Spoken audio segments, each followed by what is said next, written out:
What's one comeback you've used in life that was so smooth, you still grin when you think back on it? Story 1. Mine was during a breakup argument. In her fit of anger, she shouted at me, "I faked every single orgasm I had with you." To which I replied, "I was too busy enjoying my own to notice." The look of rage in her face at that was worth having her throw my PlayStation at me. Story 2. I was at a comedy club and got up to use the bathroom, which was directly behind the stage. As I walked back to my table, the comedian on stage waved at the curtain behind him and said, "You know, behind this curtain is a one-way mirror. We were all watching you in there." In an uncharacteristic moment of confidence and wit, I turned to him and said, "Yes, I heard the applause." Story 3. I am usually a sap, sad and pathetic, but I was sitting in a coffee shop with some friends, plus a few people I didn't know. The girls in the group started talking about the types of guys they're into. This girl I just met said, "I don't know what it is, but I really love when guys are dicks to me." Before she could finish her next sentence, I say, "Holy shit, are you still talking?" Everyone looked at me like in complete shock, but the girl gave me a grin of approval. Story 4. I was conversing with a friend about video games in the school cafeteria when a loud, overweight girl started loudly talking about how all guys who play video games are nerds. I shoot her a look and say, "I guess I'm a nerd," then she rolls her eyes and says, "Tell me something I don't know, freak." Off the top of my head, I reply, "Salad tastes good." Story 5.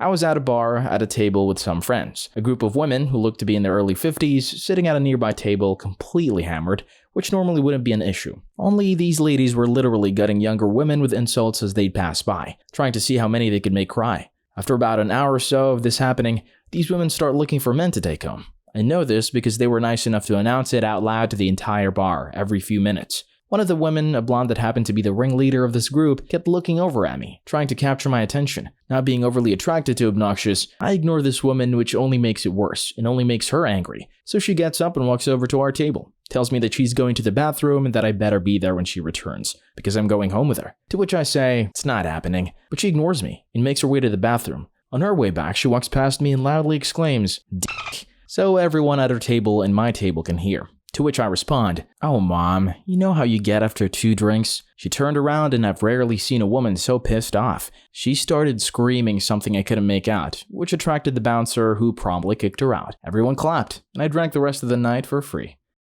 Story 6. I was a witness to a murder in which I was one of the people they tried to kill. Years later after it happened, I get a call. I needed to testify as they had caught the assholes. After several minutes of questioning, the DA asked me what I was thinking after they shot at me. Thinking to myself how you answer a blatantly obvious and ridiculous question, the only response I could come up with was, "Shit." The entire court started laughing, including not only every juror, but the DA, the defense attorney, and the judge.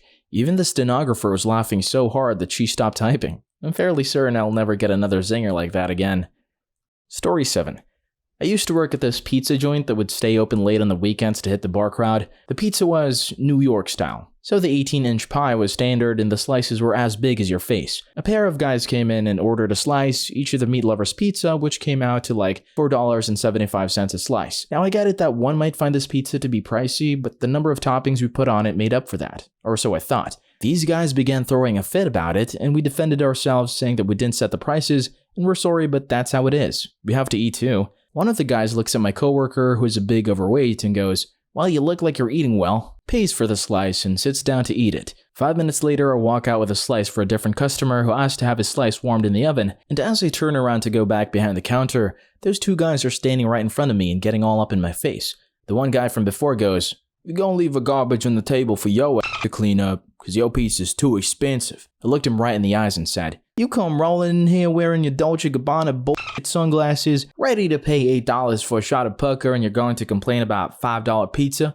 Man, get the fuck out of my restaurant." As I said that, the guy looks around the whole restaurant that is now staring at us and starts doing the whole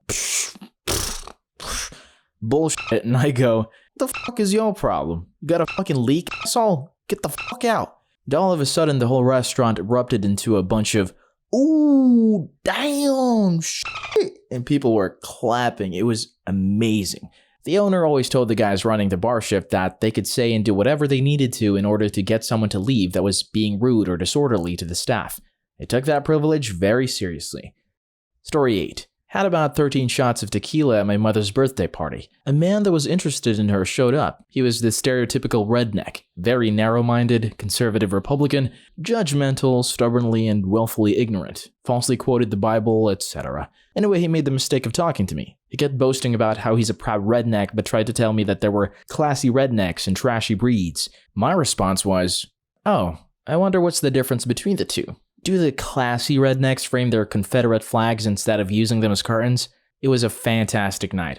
I'm normally a very polite girl. Story 9. I was in middle school. This one guy, let's call him Ben, was bullying the fat kid in my grade in the locker room after our gym period, while everyone was changing. Let's call the chubby guy Chris. What was strange was this bully was smaller than Chris, but still managed to push him around and make him feel like shit. At one point, he cornered Chris and just kept acting like he was about to take a swing at him, just waiting for Chris to wince or flinch. I was really annoyed at how little of a fuck everyone was giving about this, so I went to the bully who was my size and just pushed him against the wall. He punched me on my arm and just said, "F off, Hindu guru. Your mother is a cunt." Honestly, I don't know how I thought of this, but I almost immediately responded by saying, "Tell your mom to stop changing her lipstick. My dick is turning rainbow." Because we were in middle school, everyone just went, "Ooh." Ben just shut his ass up and went back to his locker. Haven't had a smooth comeback since. Story 10. My stepdad was having a Christmas dinner party a few years back from the law firm at the house. One of my stepdad's friends had just been talking shit all night. Little comments here and there about me. You could call it teasing. At first, I brushed it off because he was drunk, but it got to me after a while. Anyway, we're all eating at the table and he's sitting across from me. His date is at the end of the table to the right of me. Everyone was talking, and somehow, the conversation steered towards me about making it a long-distance thing with my girl, because I was moving for college. So the dude starts talking shit, saying something along the lines of, "You're so young to be pussy whipped. When I was your age, I had all sorts of fun, but now I'm old, blah blah blah." It was almost awkward. Then the date gently grabs his bicep and says, "It's okay. I like my men how I like my wine." And me, without skipping a beat, "You like them extra fruity?" The whole dinner table, like 15 of us, just started laughing hysterically. The guy got mad. He was like, "Why would you call me that?" And I sarcastically said, "I don't know. Why would I call you that?" The dude was very eccentric and a bit flamboyant, so it just bothered him, I guess. So he demanded I answered him. And I was like, "Chill out, man." So he got more upset and demanded I answer him or else. So I stood up and I was like, "Or else what?" He stands up and I fake punch his ass. He totally flinched. So my stepdad starts laughing and tells him to calm down before he gets his panties all up in a bunch. The dude stormed off outside. He was totally embarrassed. They still make fun of him to this day about how he got punked by a high school kid. The truth is, I'm usually pretty quick on my feet, but I at least think about what I'm going to say. This one just spat out of my mouth. I didn't even realize I said it. It's like, that's what she said. I just say it after anything naturally. It just so happened that it was a perfect setup for what seems to be a sensitive subject for that dude. Every time I think about it, all I see is success baby in my head. Story 11. Not mine, but my sister's. She was about 4 and we wanted to play kitchen in her room. She grabbed some cereal boxes from the kitchen and put them in her room. My mother, in trying to explain why it wasn't acceptable, said, "The cereal will bring ants. Do you want ants in your room?" My sister, not missing a beat, replied, "Do you want ants in your kitchen?" This story still gets brought up at family gatherings 20 plus years later.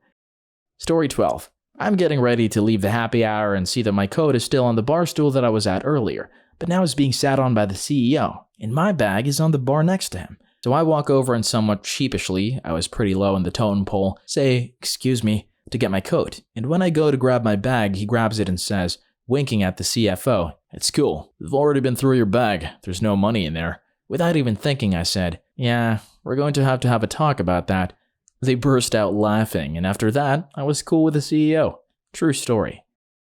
Story 13.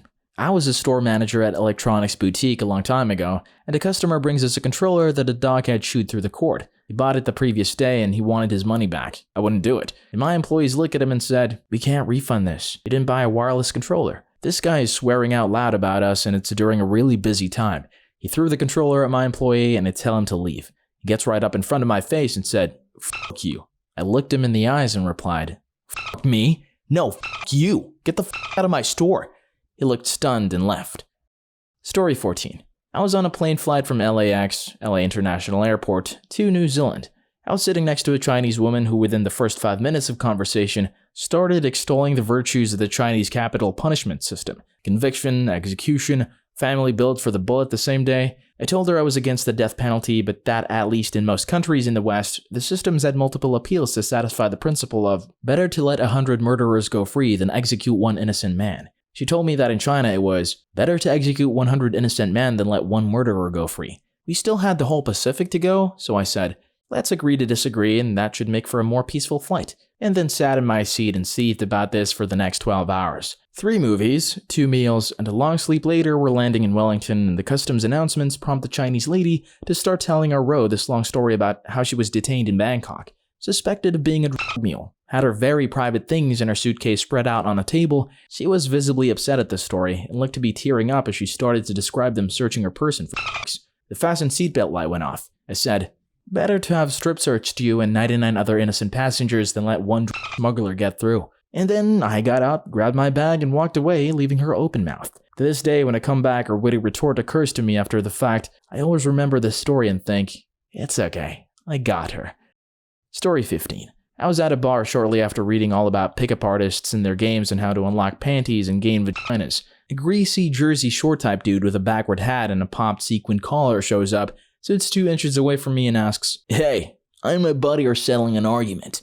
Who lies more, men or women? I recognized it immediately as a pickup artist canned line, and without missing a beat said something like, dudes who lie to themselves by thinking that using canned lines from pickup books will attract chicks. The guy sat there dumbfounded and said, that wasn't a line, no joke, and then touched my shoulder in the textbook Kino bullshit I had just read about. I felt bad about being a jerk to him, so I pointed him to the nearby attractive cougar who was sitting ferociously in the corner with a brutally olive-spiked martini, ready to pounce on any live prey who wandered past. I said something like, if you want to get laid, that lady over there is hungry, but everyone is scared of her. Go and talk to her. Again, dumbfounded, he blinked a few times, said thanks, and wandered over to the beautiful, salacious cougar. They departed shortly after. I did this all while drunk, and I'm not nearly this smooth in real life. God damn it. Story 16. Not quite a comeback, but when I was a senior in high school, our football stadium was renovated and a jumbotron was added to one end zone. We were one of the only high schools in the state to have one. I went to what everyone thought of as the rich high school, so friends and acquaintances from rivaling high schools around the city would chide us about the jumbotron to no end. Fast forward to basketball season, and an away game across town at a fairly big basketball complex that acted as the home court for 3 or 4 schools in the city. After one particularly flashy fast break and dunk, the entire arena went oddly silent after we finished cheering for our team, and I shouted, I want to see that again! Where's your jumbotron? It was met with lots of angry oohs and a smattering of boos from the other side of the arena, as well as a stern look from one of our vice principals that eventually cracked into a smile and full-blown laughter. Dude, if your school could afford a jumbotron, then it was pretty rich. Story 17. I don't have any of my own, but I can tell you a couple that I heard other people make. Don and Vern were 2 coworkers, both nearing retirement age, who liked to tease each other about getting old. One day, Vern was walking around the office with his fly open until Don pointed it out to him, and then he zipped up. Vern quipped, well, you know what they say, it pays to advertise. Don answered, what are you advertising? A going out of business sale? Another one. John and Artie were 2 physics students. John had spent a lot of time setting up an experiment, which then went wrong somehow. John was moaning, why does this always happen to me? Maybe it's because you're stupid, said Artie. Artie always tried to make some wise remark, although he usually wasn't very clever. John was used to this. He weakly protested, Artie, that was a rhetorical question. It doesn't require an answer. Artie replied, well, that was a rhetorical answer. It doesn't require a question. Story 18. I was at my usual bar one Halloween waiting outside for a cab when a cocktail waitress, who was outside for a cigarette, got in my face and started spewing all sorts of abuse. Apparently, there was a case of mistaken identity and she had gotten word that I was messing around with her new boyfriend, who was a friend of mine. I wasn't. So I'm minding my business when she gets in my face, starts yelling and shoves me. There are 2 police officers standing nearby waiting to arrest some drunk drivers, but they don't look too concerned. I know that hitting her back is a bad plan, but I'm too drunk to formulate any coherent counter-argument, so I do the only thing I can think of. I grab her face with both my hands and give her a long, lingering kiss. Jamie, I replied after breaking away, you're a gem. She froze in shock for a solid 30 seconds and then ran back into the bar, screaming about how now she had to get tested for herpes. The cops behind me were dying laughing. I moved away the next day, and 4 years later, I've yet to see either her or her boyfriend again. Story 19. Not my own comeback. I am sadly not quick enough on my feet, but I will share with you the best comeback I ever had the pleasure to witness. I was working as a reporter in Oklahoma, and a pretty high-profile murder trial was wrapping up. It was early evening when the defense stood up to deliver the closing statement.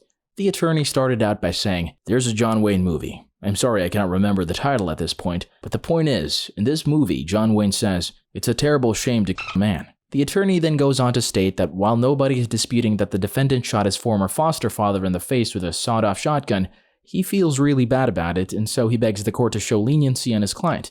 The prosecution stands for final rebuttal, and the DA simply closes with, "Your Honor, members of the jury, the John Wayne movie is called Unforgiven."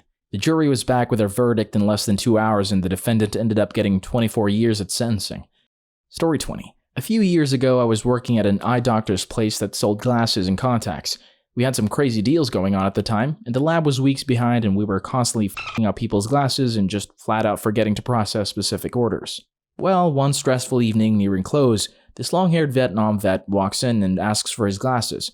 After searching for a half hour or so to no avail, one of the newer employees asks me to talk to him. I ask his name, and she says it's Mr. Brantman or something similar, so I walk over there and say, "Mr. Brantman, I apologize, but we haven't yet processed your glasses," and before I could finish, he cuts me off and goes, "No, not Brantman. My name is Grantman, as in grant me a wish, man, and find my goddamn glasses."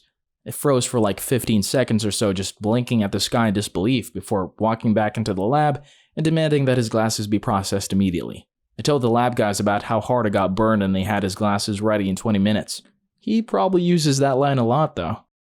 Story 21. I was a teenager and my father had just died a few days earlier.